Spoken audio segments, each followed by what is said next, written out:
Thanks for tuning in to Tim's Final Confessions for another episode. Thank you very much for watching. I really appreciate it. My name's Tim Derling. If this is your first time watching the show, or if you're a long-time viewer, I go through stuff from my music collection. Usually it's one band at a time, and kind of go through and just show what I've got. And on this episode, it's far from a complete collection, but it's happening this weekend because of this show right here, Rumours, the ultimate Fleetwood Mac Tribute show. Sarah and I taking this show in at the Fredericton Playhouse. Now, 4 years ago, we saw the wonderful Classic Albums live crew bring the Rumours album to life, as I've seen them do with Led Zeppelin 4, Queen Night at the Opera, and in another month, another Classic album, Rush's 2112. This is not the same thing. This is an actual Fleetwood Mac tribute where they're dressed up to look like the members, they're in the persona of the members, and it's a totally different thing. It's a tribute. It's not the Classic Albums live, although both are really, really good. So I thought I'd go through what I had for Fleetwood Mac stuff. It's a massive catalog, and I'll never have it complete, I'm sure. Some of it a little bit better than others, so I'm going to go over what I've got now. It might seem odd, kind of a classic rock guy for Fleetwood Mac. If you've ever read any biographies of Aerosmith, Aerosmith is the main band that comes to mind. They'll tell you that the early Fleetwood Mac was a big influence on them, and that might sound strange to you until you check it out. Their early incarnation really has nothing to do with the Fleetwood Mac most people know now, or from the 70s, the late 70s on.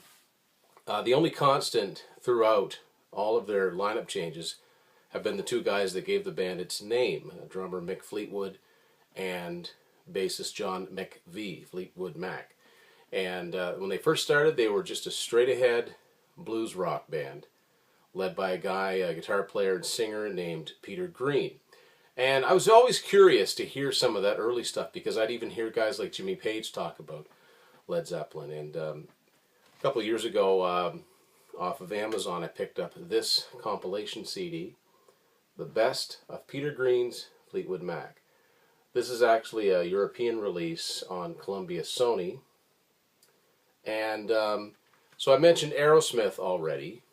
I'll read you some song titles on here.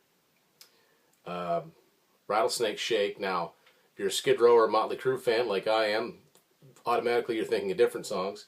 But if you're a huge Aerosmith fan and have the Pandora's box set, you'll know they cover Rattlesnake Shake on there. That's a Peter Green. That's a Fleetwood Mac song. Stop Messing Around. If you've got Aerosmith's Honkin' on Bobo album, Joe Perry sings a version of that song. So a couple of Aerosmith connections right there. Now, I know we got some Judas Priest fans out there. If I say the Green Manalishi, you say With the Two-Pronged Crown. It's a Priest classic, right? It was written here first. And yeah, it's different, but you can tell it's the same song. Judas Priest covered Fleetwood Mac. Even of its period, a couple of years after the original Fleetwood Mac version came out, Santana had probably their signature song with Black Magic Woman. And the Santana version is very similar to the Fleetwood Mac version, except the Fleetwood Mac version is more blues, less the sort of the Latin influences. And there's another song of this period. If there was one song that kind of defined this period, it's a song called Oh Well, which you might think, well, I've never heard of that. Or maybe I have heard of that. You've probably heard the riff before. It's a killer blues rock riff right out of the Led Zeppelin. You'd think it might have been a Led Zeppelin outtake. As a matter of fact, Jimmy Page and the Black Crowes, when they did their tour and album together, they covered it. The late Tom Petty's done it in concert. Aerosmith, on their most recent tour, has been doing it fairly regularly, and it's a good vehicle for extensive jamming. So there's some good stuff on here. Like I said, if you're into early Zeppelin, this isn't that far off. That's what the disc itself looks like. That's Peter Green himself. I guess he was a very humble man. Wasn't big on money. Thought money was evil. It's a pretty good write-up about the early years of Fleetwood Mac. So it takes in songs from probably their first 3 or 4 albums. Of course, like a lot of bands, the U.S. or the North American and UK versions were different. So that compilation there is a good start, and it's all I've heard of the early Fleetwood Mac stuff. Then they started going through many, many, many changes, and the lone 8-track that I've got is this one with this bizarre album cover. Very strange. This album's called Mystery to Me. That's what this, maybe that's what the cover's about. And this came out in 1973. This is a Canadian 8-track on Warner Brothers. And this is when they were led by a guitar player and a singer named Bob Welsh. Christine McVie was in the band at this point as well. But Bob Welsh was the singer and guitar player. He unfortunately passed away a few years ago. And he had some hits in the late 70s on his own, like Sentimental Lady, which started as a Fleetwood Mac song. A song in here called Hypnotize, which is a sort of a, I don't know what you'd call it. It's hypnotic. It's got this cool drum beat throughout, some really spacey guitar. And honestly, I've not heard a note from the rest of this album, but I have heard Hypnotized. So probably be picking this up on CD at some point. That's kind of it for the preliminary stuff. Of course, the main reason that anybody knows who they are is the classic lineup of Mick Fleetwood, John McVie, Christine McVie, Lindsey Buckingham, and Stevie Nicks. And that's the bulk of what I've got here, and that's the bulk of what this Rumor show is going to be about. So the first album to feature that incarnation came out in 1975. It's sometimes been mistaken for a debut album. It's far from it. It is self-titled. So this is 1975 on Reprise or Warner Brothers. And this is a Canadian Columbia House CD. This album, of course, was the first really big in North America anyway. First big album for Fleetwood Mac. Rhiannon is on this. Over My Head, Say You Love Me.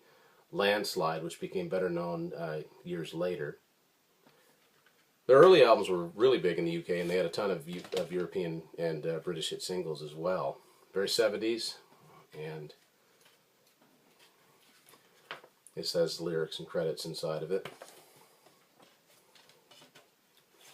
And of course that was a successful album and set the stage for the all-time classic Rumours, which is, that's the Fleetwood Mac album that if people had one, of course, that's the one that they have. So predictably I've got that in various formats.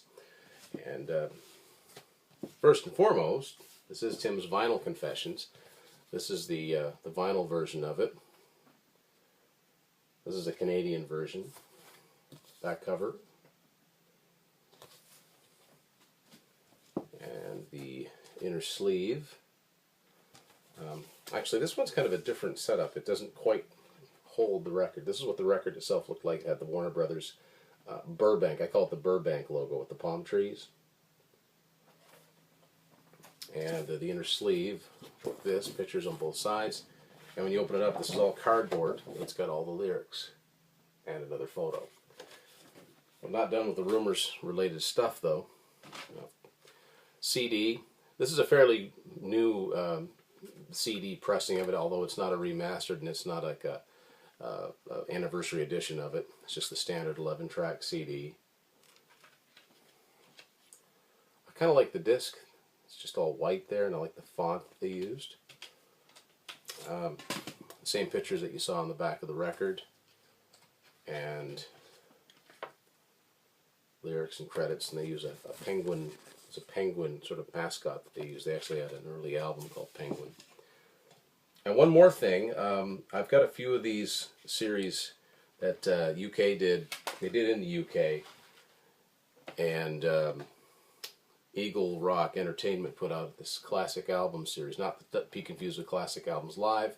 I've got several. I've got Def Leppard Hysteria, Metallica's Black Album, and this is the one on Rumours. Very, very not controversial, but tumultuous time in the band's careers. They were making the album. There were two couples in the band that were both splitting up. All kinds of hurt feelings and drugs and whatever else went on that went into the making of this album that went on to sell countless copies. Something like 15 million worldwide.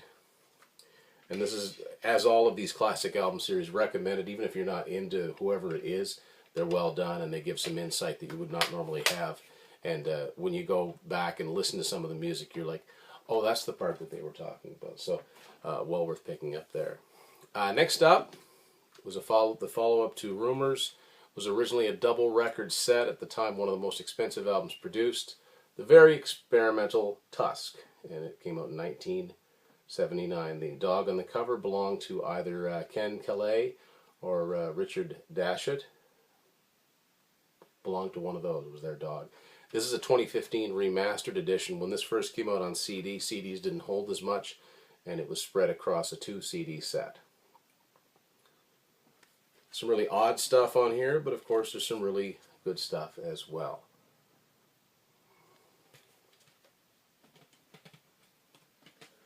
It's one of those booklets that likes to be stubborn. You want to take it out and look at it. So, and of course this is the 2015 remaster, so there's a big write-up on the making of the album, which is again another interesting period in the band's career. 3 years before the next studio album by Fleetwood Mac, by this time Stevie Nicks had gone solo and became a pretty big solo star on her own in the 80s. Lindsey Buckingham went out on his own, didn't do quite as well, but did all right. The next band album came out in 1982. It was Mirage.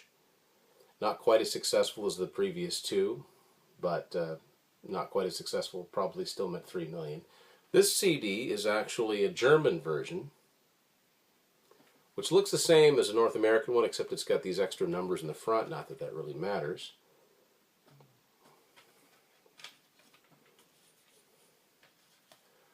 It doesn't have the gun sight or target markings on it, which would mark it as a very early CD, but I still think it's probably quite old.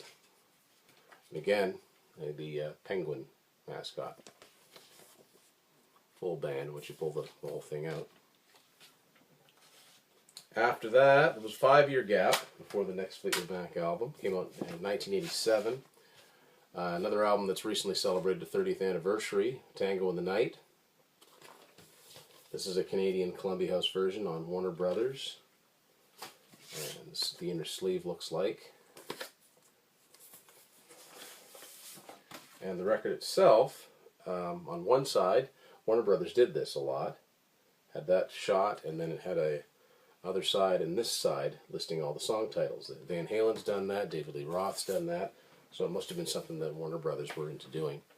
This is the CD version of Tango in the Night. Not a 30th anniversary, not a deluxe version, just your standard. That's the picture that was on the one side of the label of the record.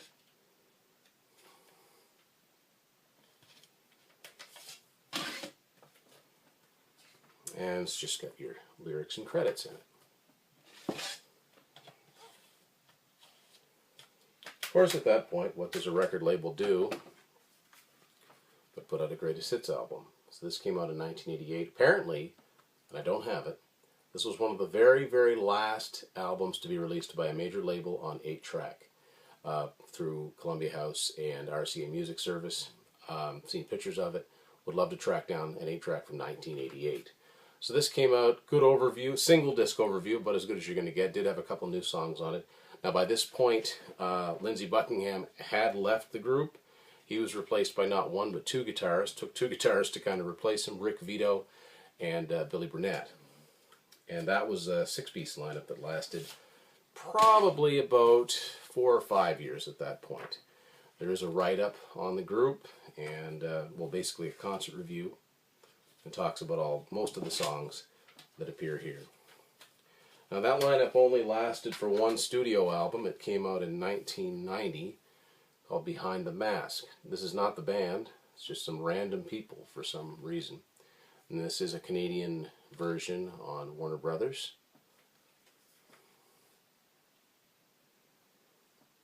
Now even though that lineup was the Buckingham Nicks addition to the lineup was not the original lineup. They're so identified with that sound. Without Buckingham there, his guitar playing, the singing, some of the songs just don't, they sound like they could be anybody. But they did have a minor hit off this album with a song called Save Me. And the whole thing folds out into quite an extensive, it's got a lot of panels on here. So it's got like a book within a booklet here. Kind of thing that's hard to fold up correctly. The next thing, well, this was actually my wife Sarah's, and she kind of introduced this group to me, and this was her CD. This was The Dance from 1997. This is when this lineup got back together and did some live shows and commemorated it with a live album and also a live video. Originally came out on VHS, and there's a few new songs on here as well.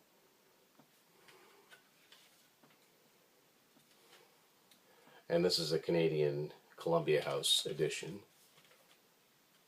Something that's notable, and they started doing this in the 90s, it's more of a, I think it's a recycled paper used, it's a little rougher. And all the lyrics and the credits. A couple more things to show you. If you're going to get one thing, if you're curious about Fleetwood Mac, you're going to get one thing. Well, I would say you should probably have Rumours just because. But this is a good place to start. The very best of Fleetwood Mac. This came out in 2002. It's on Warner Brothers. It covers just about every song you'd want to hear.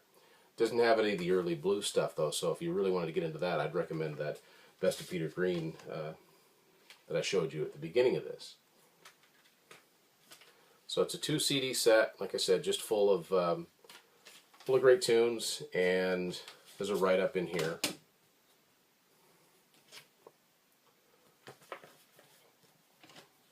And one more thing, which is kind of it brings everything together because it is very, very recent. Came out in 2017. And this is an album called Buckingham McVie, or Lindsey Buckingham, Christine McVie. Now these two decided to sort of go off and do an album on their own. At least that's what I thought. I'll just show you here. This is on East West Warner Music. This essentially is a Fleetwood Mac album, because if you look at the credits, so it's Lindsey Buckingham, Christine McVie, John McVie, and Mick Fleetwood. The only person missing is Stevie Nicks. And the fact that she's not appearing here, I'm guessing, by now, she must have some legal right that they can't go out as Fleetwood Mac without her, which is odd because Christine McVie has only just returned to the group. So I consider this a Fleetwood Mac album, and that's where I keep it in my collection. Band politics. This group practically invented band drama. So anyway, that's a look, and I'm sure eventually there'll be more stuff, hopefully some more vinyl, maybe some 8-tracks, but let's look at, as it rates now, as it stands, my Fleetwood Mac collection. And thank you for watching this edition of Tim's Final Confessions. So we are at the Playhouse now as we speak. We're in the middle of the intermission for Rumours, the ultimate Fleetwood Mac Tribute show. Great show so far. They've done, as you might expect, a big chunk of Rumours, and they're totally doing it as if it were a 70s era Fleetwood Mac show, complete with stage raps from the stage. So far they've done, I think, 6 songs from Rumours, 7 if you count Silver Springs. They've done Blue Letter, Say You Love Me. Still holding out that they'll do it well, but I don't know. Either way, it's a fantastic show. We're doing an intermission right now, and we'll see how they wind up with the rest of the set. We're just heading out from the Playhouse now. The Rumours show just got done. Very cool. They stepped back out and did what I hoped they would do with a costume change, which meant they started doing 80s-oriented tunes from Mirage, Tango in the Night, and more than one solo song from various band members. The guy that was playing Lindsey Buckingham, unfortunately, was suffering quite a few guitar issues, but like broke, kept at it, eventually got the guitar back, and they did a lot of 80s tunes. Now, I mentioned before, I was hoping they'd do Oh Well. They didn't, but they made up for it because they did Holiday Road, Lindsey Buckingham's theme from the National Lampoon's Vacation movies, which Sarah and I just watched the European Vacation last night. So that was a lot of fun and a really, really great show.